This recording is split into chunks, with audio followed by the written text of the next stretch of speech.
पंडित धीरेन्द्र कृष्ण शास्त्री, जिनकी सिद्धि और दिव्य दरबार का बोलाबाला देश की सीमाएं लांघकर विदेशों तक पहुंच चुका है, वही जगत गुरु बाबा अब अपने पैरों पर खुद कुल्हाड़ी मारने का काम कर रहे हैं।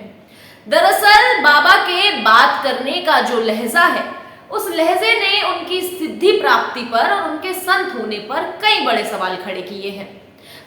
ये बाबा जिस भाषा का इस्तेमाल करते हैं, उस भाषा का इस्तेमाल भरी सभा में करने से पहले कोई कथावाचक या फिर कोई वक्ता 1000 बार सोचेगा। पहले बाबा के ये चाशनी से मीठे बोल सुनिए। हमको कल लगी है और उनका ऐसा कहना है कि हमको दरबार देखना है, तो हम तो वहाँ 2 दिन दरबार लगाए हैं और पूर्ववत ही जो है सबको बता दिया था कि 7 दिन की कथाएं होगी, 7 दिन की रायपुर में कथा होगी, 7 दिन की टीकमगढ़ में कथा होगी, सब जगह की कथाओं का। अब जब निकल आए तो हाथी चले बाजार, कुत्ता भौंके 1000, और वो कह रहे थे कि हम 21 लाख रुपया ऐसा कुछ बता, हाँ ठटरी के बरो ले आवे, हम तो फ्री में बता रही था आगे के लोग ठटरी को बरो ले आवे, हम ठटरी बार दे भी उसकी। ये तो चलता ही रहता है, ये धर्म विरोधी लोग हैं, जो धर्म विरोधी होते हैं। हम 7 दिन वहाँ झंडा गाड़ने, तब उनको बाप मर गए, हाँ तब नहीं उन्हें हम ध्यान आए। 7 दिन उनके मूड पे झंडा, 2 दिन दरबार, प्रेत दरबार, तब का होगा तो कौन चुड़ियाँ पहन रही थी। अब अबे भी दरबार लग रहा, बागेश्वर धाम पे लगेगा, रायपुर में लगेगा और पूरे भारत में लग रहा है। और हमको किसी प्रमाण पत्र की आवश्यकता नहीं है, क्योंकि हम प्रमाण पत्र लेने के चक्कर में नहीं है, ना हम कोई दावा करते, ना हमारे पास कोई सिद्धि है, ना चमत्कार।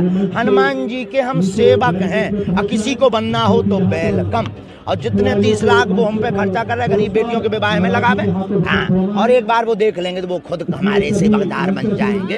बाकी वहाँ का लॉ है, उसके लिए साथ।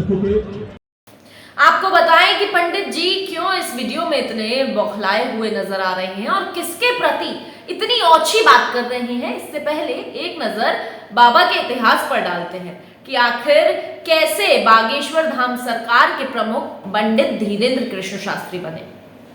बागेश्वर धाम के पंडित धीरेन्द्र कृष्ण शास्त्री एक गरीब परिवार से ताल्लुक़ रखते थे।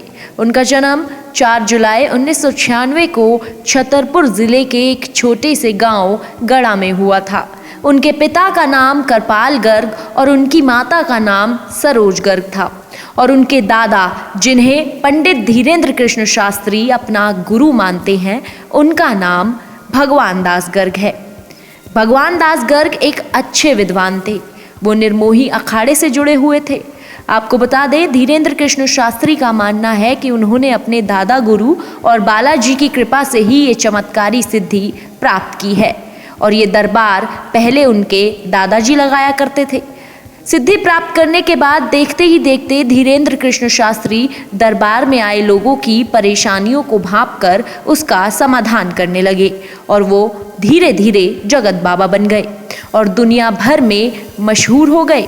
जिसके बाद आए दिन बाबा अपने आपत्तिजनक बयान और टिप्पणियों के लिए विवादों में रहने लगे, और अब एक बार फिर बाबा विवादों का केंद्र बन गए हैं।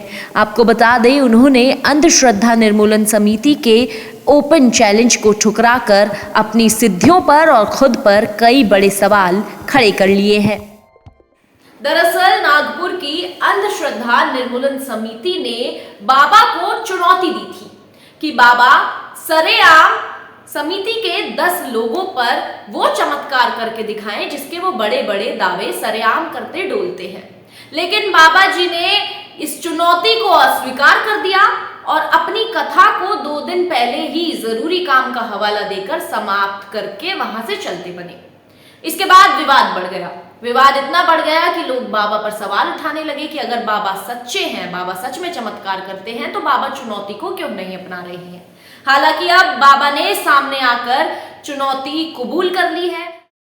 चुनौती को अपनाते हुए बाबा ने कहा कि मैं चुनौती स्वीकार करता हूँ, रायपुर में चुनौती स्वीकार करता हूँ। शाम यहाँ रायपुर आए, टिकट का खर्च मैं दूंगा।